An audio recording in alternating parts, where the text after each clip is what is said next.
بسم اللہ الرحمن الرحیم۔ ناظرین و سامعین حضرات، السلام علیکم ورحمۃ اللہ وبرکاتہ۔ میرے محترم ناظرین و سامعین حضرات اس بات سے بخوبی واقف ہیں کہ ایک مکان میں مکانیت ہونی چاہیے، شعر میں شعریت، اسی طرح انسان میں انسانیت ہونی چاہیے۔ کسی کی بھی موت حادثے میں ہو جائے، انسانیت کے ناطے افسوس کیا جاتا ہے۔ جیسے آج سے چند برس قبل ہمارے دیش آندھرا پردیش کے سیاستداں چیف منسٹر راجشیکھر ریڈی کا بھی ہیلی کاپٹر کے حادثے میں انتقال ہو گیا۔ اسی طرح ایران کے صدر ابراہیم رئیسی بھی حادثے کا شکار ہو گئے۔ ایران کے صدر ابراہیم رئیسی کی موت پر دیکھا یہ جا رہا ہے کہ کہیں غم تو کہیں خوشیاں منائی جا رہی ہیں۔ حدیث ثقلین پر عمل کرنے والے اور اس پر ایمان رکھنے والے یہ جانتے ہیں کہ شیعہ امامیہ اثنی عشری کے مذہب میں حکومت، حدود، جہاد اور جمعہ یہ امام معصوم علیہ السلام سے مخصوص ہے۔ امیر المومنین علی ابن ابی طالب علیہ السلام نے ملک میں امن و امان جاننے کا ایک پیمانہ یہ بتایا ہے کہ 3 چیزیں دیکھو۔ نمبر 1 عالم، نمبر 2 حاکم، تیسرے تاجر۔ عالم باعمل ہو، حاکم عادل ہو، تاجر ایماندار ہو۔ اگر یہ تینوں کا عمل مطابق قول معصوم کہ وہ تو ملک میں امن و امان باقی ہے، اگر ان تینوں میں سے کسی ایک میں بھی کمی رہی تو اس ملک میں کبھی بھی امن و امان باقی نہیں رہے گا۔ دور حاضر میں مجازی علماء نہ صرف عالم بلکہ حاکم بن بیٹھے ہیں۔ علماء حقیقی کے حق پر قبضہ کر چکے ہیں اور عادل حقیقی کو چھوڑ کر دعوی عدل کر کے فیصلے صادر کر رہے ہیں، جس کا ثبوت حادثے کا شکار ہونے والے صدر ابراہیم رئیسی کا عمل۔ مختلف نیوز چینل سے بتایا جا رہا ہے کہ 5000 افراد کو پھانسی کی سزا دے چکے تھے۔ اللہ تعالیٰ بہتر جانتا ہے کہ ان 5000 افراد میں کتنے ایسے تھے کہ جن کو ناحق سزا سنا کر موت کے گھاٹ اتار دیا گیا۔ وہ نیز نیوز چینل سے یہ بھی بتایا گیا ہے کہ صدر ایران ابراہیم رئیسی نے سعودی عرب سے تعلقات بحال کرنے کی خاطر سعودی عرب کا دورہ کیے تھے، مگر یہ نہیں بتایا گیا کہ دختر رسول خدا صلی اللہ علیہ وآلہ وسلم وآل رسول خدا صلی اللہ علیہ وآلہ وسلم کے مزارات کو جو منہدم کیا گیا تھا، جنت البقیع کی تعمیر نو کے سلسلے میں کیا اقدام کیا گیا۔ سعودی عرب کے سلطان نے آیا جنت البقیع کی تعمیر کی اجازت دی؟ ہمارے دیش کے وزیر اعظم نریندر مودی جی نے تعلقات کی بنیاد پر دبئی میں مندر کی تعمیر کروا دی اور اس کا جو افتتاح تھا اس میں شرکت بھی کی ہے۔ ایران کے صدر ابراہیم رئیسی سعودی عرب کے سلطان سے ملاقات و تعلقات کا کیا فائدہ ہو؟ یہ بھی ایک سوالیہ نشان اور لمحہ فکر ہے۔ بنام شیعہ جو دعوی امامت و نائب امام و ولی امر مسلمین کرتے ہوئے جو فتاوے جاری کر رہے ہیں، اس سے اللہ تعالیٰ شیعان علی علیہ السلام کو محفوظ رکھے۔ دور حاضر کے ولی امر مسلمین و مرجع تخلیق آیت اللہ خامنئی صاحب اپنی کتاب توضیح المسائل، ناشر عباس بک ایجنسی، طبع اشاعت 2015 عیسوی کے صفحہ نمبر 46 پر، اور اتفاق یہ ہے کہ مسئلہ نمبر بھی 46 ہے، ایک فتویٰ صادر کیے ہیں۔ فرماتے ہیں کہ حدود شرعیہ جیسے چوری اور زنا وغیرہ کی حد جاری کرنا زمان غیبت میں بھی واجب ہے، اور اس کا اختیار صرف ولی امر مسلمین کو حاصل ہے، معاذ اللہ۔ ہرچند کہ یہ فتویٰ حدیث کے خلاف ہے۔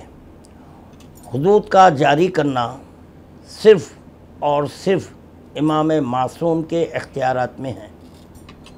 اسی کتاب توضیح المسائل کے صفحہ نمبر 265، مسئلہ نمبر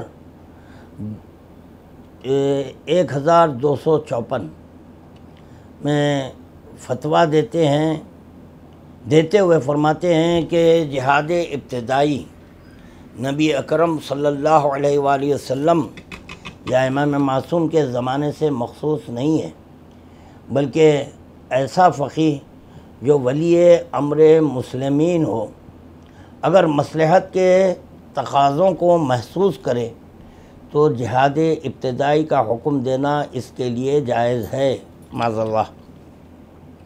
ولی امر مسلمین آیت اللہ خامنئی صاحب کا یہ فتویٰ بھی قرآن حدیث کے خلاف ہے۔ اس کی دلیل خادم دینا چاہتا ہے کہ سورہ نساء میں اللہ تعالیٰ فرماتا ہے کہ وَلَا تَقْتُلُوا أَنفُسَكُمْ إِنَّ اللَّهَ كَانَ بِكُمْ رَحِيمًا، اپنے آپ کو قتل نہ کرو، بے شک اللہ تم پر رحم کرنے والا ہے۔ اسی آیت کی تفسیر ہے۔ تفسیر خمی میں وارد ہے کہ حضرت رسول خدا صلی اللہ علیہ وآلہ وسلم کے ساتھ غزوات میں نکلنے والا ایک شخص ایسا بھی تھا کہ بغیر حکم جناب رسول خدا صلی اللہ علیہ وآلہ وسلم کے اکیلا ہی دشمن پر حملہ کر دیا کرتا تھا۔ بس اسی سے خداوند عالم منع فرمایا کہ بغیر حکم رسول خدا صلی اللہ علیہ وآلہ وسلم کے اپنے نفس کو قتل کر کے خطرے میں مت ڈالو۔ یعنی جو آیت اللہ خامنئی صاحب کا جو فتویٰ ہے سلسلے جہاد، ابتدائی جہاد، کہ یہ رسول خدا صلی اللہ علیہ وسلم کی یا برابری کرنا چاہتے ہیں، استغفر اللہ۔ اس آیت و تفسیر کی روشنی سے یہ ثابت ہو چکا کہ بغیر حکم معصوم کے جہاد ساخط ہے۔ فی زمانہ امام زمانہ عجل اللہ تعالیٰ فرجہ پردہ غیبت میں ہیں، اس لیے شیعہ امامیہ اثنی عشری حضرات پر جہاد ساخط ہے۔ ایسے کئی فتاوے اور موجود ہیں، طوالت کی بنیاد پر چھوڑ رہا ہوں۔ ان فتاویٰ سے شیعہ امامیہ اثنی عشری مخلدین امام زمانہ عجل اللہ تعالیٰ فرجہ کا کوئی تعلق نہیں ہے۔ دور حاضر میں ہمارے فرقے میں ان فتاویٰ پر عمل کرنا اس لیے بھی جائز نہیں ہے کیونکہ یہ خلاف قرآن اور حدیث ہے۔ یہ ایک حقیقت ہے کہ ان آیت اللہ ولی امر مسلمین و مراجع کے مقلدین دنیا بھر میں پھیل چکے ہیں، اور ہمارے بھی دیش میں کئی ایک ان کے مقلدین ہیں۔ ہر طرف یہ مقلدین آیت اللہ خامنئی ولی امر مسلمین پھیل چکے ہیں، اور مشائخ وقف کو تبدیل کر کے مدرسے قائم کر کے بچوں کو اسی کی تعلیم دی جا رہی ہے۔ یہ جو گفتگو ہے میری مختصر سی، یہ صرف اور صرف شیعہ امامیہ اثنی عشری حضرات سے میری مخاطبت ہے، کیونکہ ہمارے ہاں منشاء وقف کو تبدیل کرنا حدیث کے خلاف ہے، اور دیکھا جا رہا ہے کہ فی زمانہ منشاء وقت کو تبدیل کر کے مدرسے قائم کر رہے ہیں، اسی میں مدرسہ قائم کر رہے ہیں، اور بچوں کو اسی کی تعلیم دی جا رہی ہے، یعنی توضیح المسائل کی تعلیم دی جا رہی ہے اور اسی کا درس دیا جا رہا ہے۔ تو یہاں پر ایک بات عرض کرنا چاہتا ہوں کہ اس سے ہماری حکومت کو باخبر رہنا چاہیے، تاکہ مخلدین ولی امر مسلمین کی حکم جہاد سے ہمارے وطن عزیز میں کہیں انتشار نہ پھیلے، کیونکہ یہاں پر جو ایک جہتی ہے وہ ایک جہتی برقرار ہے۔ بس آخر میں بوسیلہ محمد وآل محمد علیہم السلام اللہ تعالیٰ سے دعا ہے کہ شیعان علی علیہ السلام کو قرآن اور حدیث پر عمل کرنے کی توفیق عطا فرمائے اور ہمارے دیش کا سکون وہ ایک جہتی برقرار رہے۔ یہاں اختتام پر ایک جملہ عرض کرنا چاہتا ہوں، یعنی ایک آیت قرآنی ذہن میں آ گئی، وہ بھی پیش کرتا ہوا چلوں کہ خداوند عالم واضح لفظوں میں قرآن پرز حکمت میں ارشاد فرما چکا ہے کہ دین میں کوئی جبر نہیں ہے، لا اکراہ فی الدین، دین میں کوئی جبر نہیں ہے، چنانچہ جس کا جو دین ہے اسی کے ساتھ رہے، سب کو یہاں پر جینے کا حق ہے۔ اب انتظار کریں ظہور امام زمانہ کا، اس وقت تک آپ کو کسی کے دین پر مسلط ہونا کوئی ضروری نہیں ہے۔